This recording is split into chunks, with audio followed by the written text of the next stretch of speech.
Hi, my name is Rosalind Michelle Woods, and today I'm going to be talking about the terms and usage of um, Priceline.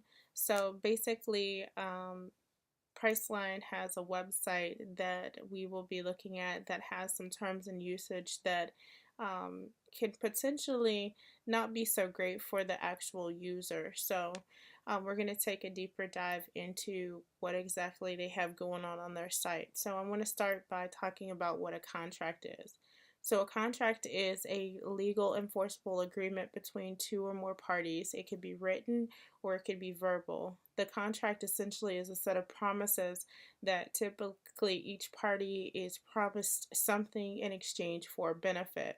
Because Priceline is open to the public, they and the public kind of browses anonymously. Priceline is bound by a browse wrap agreement, and that just binds the user just by using the site itself. Now, the question is the contract actually valid? The terms and condition of Priceline's site is valid based on browse wrap, but I don't see where Priceline has been not forthcoming with the information that they indicate on their site. They don't say anything about it being a one-sided contract, where is that they are the only ones that can amend the contract, and it doesn't say that they can amend it without any notice. So I don't see anything hidden when it comes to that part of it.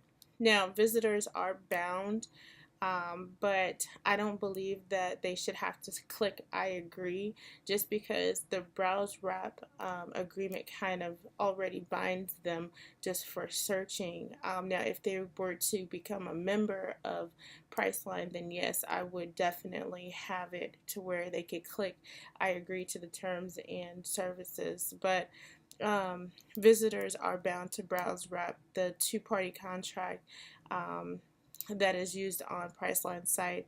I feel that it would help if they did add it with the transparency of the site, but I think because of the information that they're providing, basically, where is it that they're not being held liable for anything and that you can't really hold them liable for anything, they really don't want those terms to be apparent. So people just use the site, they don't really look at the terms and conditions when they actually should.